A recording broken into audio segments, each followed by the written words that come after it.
Gold trusted gold buyers తాకట్టులో ఉన్న బంగారాన్ని విడిపించి ఈ రోజు ఉన్న మార్కెట్ ధరకే కొనబడును. మరిన్ని వివరాలకు సంప్రదించండి 7771077720.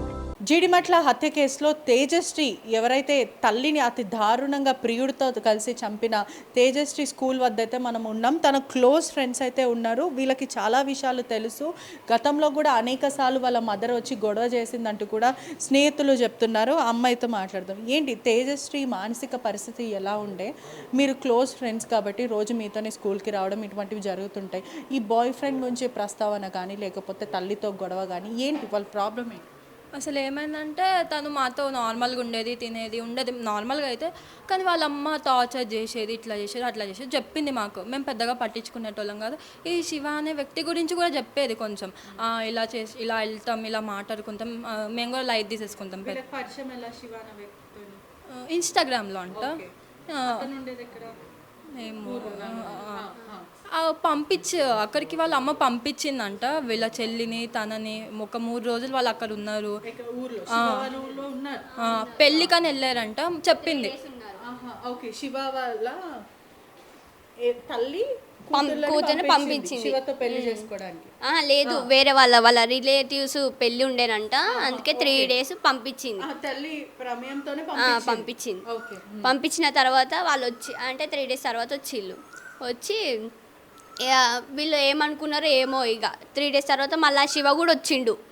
అయిపోయిన స్కూల్ అంటే ఊర్లోకి పోయి వచ్చినాక 3 days తర్వాత వచ్చి అంటే 1 day ఉన్నాడు. ఇట్లా చీకటి అయింది కదా ఎందుకు రా పోవుడు అని ఆంటీ కూడా అన్నదంట. అంటే ఆయన కూడా ఉన్నాడు 2 days ఉన్నాడు ఇక్కడ షాపూర్లో ఉంటే ఉంచుకుంటే ఎవరో ఇద్దరు వాళ్ళ మమ్మీకి రిలేటివ్స్ వచ్చారు, బాయ్స్ వచ్చారు. వస్తే వాళ్ళిద్దరిని బయట వండబెట్టింది. ఆమె తాగుతుంది వాళ్ళతోటే, వాళ్ళ చెల్లి కూడా ఉన్నది వాళ్ళతోటే. మంచిగా అంటే రిలేటివ్స్ లానే ఉన్నారు వాళ్ళందరు 4 ఉన్నాక వీళ్ళిద్దరిని బయట పండబెట్టిందంట. మేము ఆ టైంలో వెళ్ళినాం. అంటే 8 o'clock to 8:30 something time, 7 o'clock to 8 or 7:30 tuition కోసం. అంటే ఆమె కూర్చోబెట్టుకున్నాడు ఇట్లా మా ఇంటికి రావా అని. కూర్చోబెట్టుకుంటే నేను ఫోన్ చూసుకుంటున్నా, వీళ్ళందరితో మాట్లాడుతుంది. ఇట్లా ఫస్ట్ ఏడ్చేసింది. ఇట్లా మా మమ్మీ టార్చర్ పెడుతుంది, ఫుల్గా టార్చర్ పెడుతుంది, నాకు వెళ్ళిపోవాలనిపిస్తుంది అది అని అన్నది.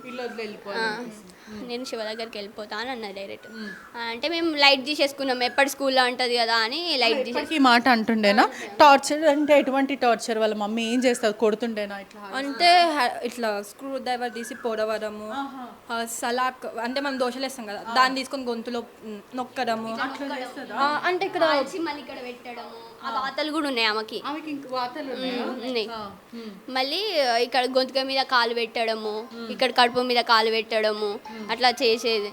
వాళ్ళతోటి వాళ్ళు వచ్చిన రిలేటివ్స్ తోటి పండబెడతా అని కూడా అన్నది.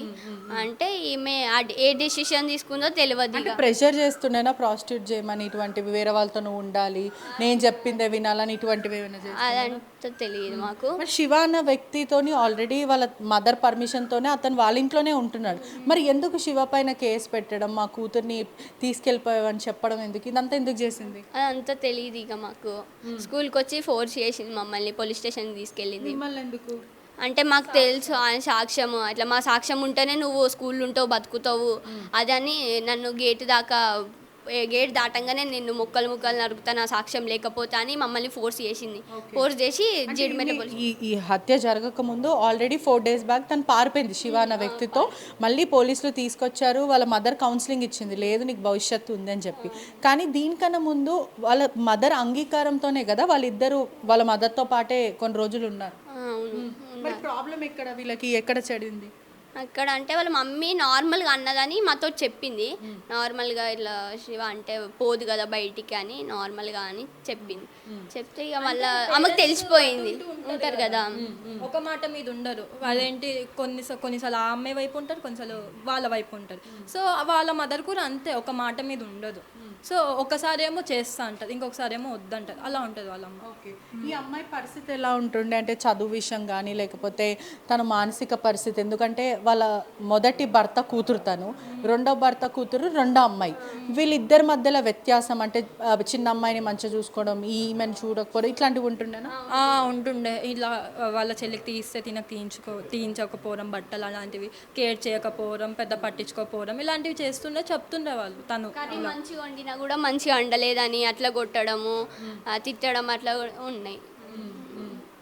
మళ్ళీ వాళ్ళ చెల్లి అంటే పని చెయ్యదు అంతగా, ఈమె ఎంత పని చేసినా చెయ్యని పేరే ఉంది ఆమెకి, అప్రిషియేషన్ ఉండదు. తిని ఏం చెప్తుండే అంటే మీరు ఎప్పుడైనా అడిగారా, సరే శివతో మాట్లాడడం మీతో చెప్పింది, అందరితో చెప్పింది, మీరు ఎప్పుడైనా చెప్పారా ఎందుకు మీ అమ్మతో ఎప్పుడు మీకు గొడవ, సర్దుకోపోవచ్చు కదా, మీ తల్లి మాట మీరు వినొచ్చు కదా అని ఇట్లా ఎప్పుడు మీరు చెప్పలేకపోయారా? ఎప్పుడు చెప్పండి అంటే పెద్దగా వాళ్ళ ఫ్యామిలీ మ్యాటర్స్లో మేము ఎందుకు వెళ్ళాలి, ఇన్వాల్వ్ అవ్వాలి, నీకెందుకని ముఖం మీద అంటారు కదా, అందుకే మేము పెద్దగా విన్నట్టు వదిలేసేవాళ్ళం. మొత్తం బ్రోకెన్ ఫ్యామిలీయా అంటే భర్తలు ఇద్దరు లేరు, వీళ్ళిద్దరే, మరి వీళ్ళకి బ్రెడ్ ఎలా అంటే వాళ్ళ మమ్మీ ఎలా సంపాదిస్తుంది, వీళ్ళ పరిస్థితి ఏంటి?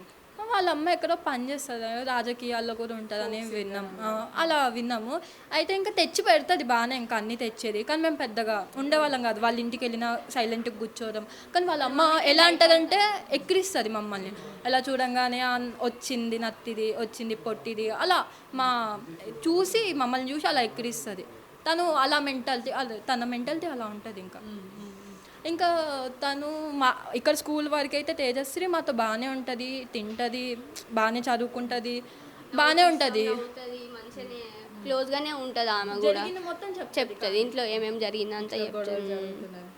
ఇది శివతో ఎప్పటి నుంచి పరిచయం, ఈ చాటింగ్ కానీ ఇదంతా ఎక్కడి నుంచి ఎప్పుడు స్టార్ట్? 8 months అనుకుంటున్నా నేను, 8 months అనుకుంటా. అది ఇన్స్టాగ్రామ్లో పరిచయం అయ్యింది. ఆయన రోజు డైలీ మాట్లాడేది, అంటే బయటికి కూడా రాకపోయేది. ఆయన కూడా అన్నాడు, నువ్వు ఎవరింటికి పోవద్దు, ఇంట్లోనే ఉండాలి, ఎవరు ఫ్రెండ్షిప్ చేయొద్దు అది అని బ్యాడ్గా చెప్పేది మా మేము. చెప్తే ఇక అయినా మేము పట్టించుకోలేదు, ఇక వాళ్ళే చూసుకుంటారు కదా అని అనుకున్నాం అంతే. అంటే మీరు 10వ క్లాస్ చదువుతున్నారు, మీ తోటి అమ్మాయి హత్య చేసిందంటే కూడా మీకు నమ్మలేకపోవడం కానీ భయప్రాంతులకు గురైన సిచ్యువేషన్, ఆ మెంటాలిటీ ఎక్కడి నుంచి వచ్చిందంటే ఎప్పుడైనా డిస్కస్ చేసిందా, నా కూతుర్ని నా తల్లిని నేను హతమార్చాలి అని ఇట్లాంటి ధైర్యం? అంటే తను ఏం చేస్తుందంటే అదే మా అమ్మ మీద నాకు చెయ్యొత్తానికి ఆ రోజు మాట తిందా, అదే నువ్వు మీ అమ్మ కొడతారుగా కొంచెం డిఫెన్స్ చేసుకో, కొంచెం చెప్పుకో అని చెప్పినా నేను. అంటే ఏమంటది, లేదు మా అమ్మ మీద నాకు చెయ్యొత్తానికి రాదు, అలాంటిది మా అమ్మని ఎలా డిఫెన్స్ చేస్తాను నేను అన్నది. అసలు ఆమె ఎంత కొట్టినా కూడా రివర్స్ కాదు, ఆమె మేమన్నా అవుతాం కానీ ఆమె అయితే అస్సలు కాదు. మళ్ళీ రూపాయి అక్కడ ఉన్నా కూడా రూపాయి కూడా తీసుకోదు, అంత మంచిగా ఉంటుంది ఇంట్లో. అంటే పని మనిషి లానే అనుకుంటుంది వాళ్ళ మమ్మీ కూడా ఆమెకి. అనుకుంటే ఇక ఆమెకి నచ్చలేదు అనుకుంటున్నా. మళ్ళీ ఫుల్గా డిప్రెషన్ లాగా చేసుకున్నట్టుంది అంతే. అంటే తనకి ఇంకా నశించిపోయిందేమో ఓపిక, ఇంకా నా వల్ల కాదు, ఇంకా ఇలా చంపేయడం గ్యారంటీ అంటే నేను అన్నది నాతోని, ఇలా చంపేస్తుంది అన్నది. అంటే నేను అన్న, మీ అమ్మ ఏం అలాంటిది నేను చూడలేదు కదా క్లారిటీగా, మీ అమ్మ ఏం అలా చేయదు అంటే ఆ నెక్స్ట్ డేనే స్కూల్కి వచ్చింది. అప్పుడు నాకు అర్థమైంది మొత్తం వాళ్ళ అమ్మ క్యారెక్టర్. వాళ్ళ అమ్మ ఒక మనిషిని బెదిరిస్తుంది, అంటే నువ్వు ఇట్లా చేయాలి, ఇలానే చేయాలి, లేకపోతే నేను ఒప్పుకొని పోలీసు అలా చేస్తుంది. అంటే ఈ ప్రవర్తన అంతా ఇప్పుడు దాదాపు 500 మంది స్కూల్లో ఉంటారు, ఇటువంటి మెంటాలిటీ ఎవరికి ఉండదు. ఈ ప్రవర్తన ఇంట్లో నుంచి వచ్చిన ప్రవర్తన లేకపోతే బయట నుంచి వచ్చిన ప్రవర్తన, స్కూల్లో వచ్చిన ప్రవర్తన, తనకు ఆ మెంటాలిటీ ఎలా ఫామ్ అయింది, ఒక మనిషిని హతమార్చాలని శివ ద్వారా వచ్చిందా లేదంటే ఎట్లా? తనైతే అలా ఉండేది కాదు అసలు, తను చాలా వేరు, డిఫరెంట్. అదే తేజు అంటే ఒక స్మైలీ గర్ల్, చాలా పాజిటివ్ గర్ల్ అనే మేము అనుకుంటాం. తన నోటి నుంచి ఒక మనిషిని చంపాలి, ఒక ఇలా చెయ్యాలి అని ఉండదు. ఐ థింక్ నేను శివ నుంచే అలా అనుకుంటున్నాం, ఎందుకంటే ఆ అమ్మాయి ఒక దొంగతనం కానీ ఒక వస్తువు కానీ తీసేది కాదు, అలాంటి డబ్బు తీసింది, బంగారం తీసిందని అంటున్నారు. తీసి నెక్స్ట్ డే మళ్ళీ న్యూస్లో చెప్పారు కదా, ఇలా ఏమని ఇట్లా బంగారం తీసుకోపోయింది, ఇంకా తెచ్చి ఇవ్వలేదు, అంటే వారేసుకున్నా అని చెప్పింది. అంతే, అక్కడి వరకు మేము తెలుసుకున్నాం అంతే. అంటే ఈ ఘటన గురించి మీరు ఏం చెప్తారంటే, మీకు తెలిసిన తేజు వేరు, శివతో ఉన్న తేజు వేరు అని మీరు చెప్తున్నారు. ఈ హత్యకు కారణం కూడా ప్రేమనే అని అంటున్నారు. మీరు మాత్రం అమ్మాయి అలాంటిది కాదని చెప్తున్నారు. ఏం చెప్తారు మీరు అసలు? మీ తోటి అమ్మాయి ఇటువంటి ఘటనకు పాల్పడింది, భయభ్రాంతులకు గురవుతున్నారు, ఏం చెప్తారు? ఆమె అలా చేసిందని అస్సలు నమ్ముతలేం కూడా మేము. అది శివ నుంచే వచ్చింది. ఆమె శివనే మార్చేసిండు, తేజుని మార్చేసి ఆ డబ్బు అదంతా తీసుకెళ్ళిందంతా శివనే చేసిండు. అంత అనుకుంటున్నాం అంతే. మేమైతే అలానే అనుకుంటున్నాం. ఆమె అయితే అలాంటిది కాదు అసలు. మాతో ఉన్నప్పుడు మాతో ఫ్రెండ్లీగా ఉండడం, నవ్వుకుంటూ ఉండడం ఇలాంటివే చేసింది. ఆమె అలా చేసిందంటే ఇప్పటికి కూడా మేము రియలైజ్ కాలేకపోతున్నాం, డైజెస్ట్ చేసుకోలేకపోతున్నాం. ఆమె క్యారెక్టర్ అది కాదు. తన తేజశ్రీ స్నేహితులు కూడా అదే చెప్తున్నారు. తేజు అంటే మాతో పాటు చాలా హ్యాపీగా ఉండే అమ్మాయి, కానీ ఇటువంటి ఘటనకు పాల్పడింది, సొంత తల్లిని అతి దారుణంగా హత్య చేసిందంటే కూడా మాకు నమ్మశక్యంగా లేదు. కానీ ఎప్పటి నుంచో తన తల్లి గురించి అనేకసార్లు మా మీద మాకు చెప్పింది, ఏడ్చింది కూడా, అనేకసార్లు మాకు మొరపెట్టుకుంది. మా తల్లి నన్ను హింసిస్తుంది, కొడుతుంది, అబ్యూజ్ చేస్తుంది, మా మమ్మీ నన్ను సరిగ్గా చూసుకోవట్లేదంటూ కూడా అనేకసార్లు కుటుంబ సభ్యులకి ఫ్రెండ్స్కి చెప్పిందంటూ కూడా వాళ్ళు చెప్పుకుంటూ వస్తున్నారు. టార్చర్ అనేకసార్లు పెట్టింది, అందుకే నేను ఇంట్లో నుంచి పారిపోవాలనుకున్నానంటూ కూడా తేజ చెప్పింది అని కూడా ఫ్రెండ్స్ చెప్తున్నారు. కెమెరామెన్ కోటితో విషయ రిపోర్టింగ్, RTV హైదరాబాద్.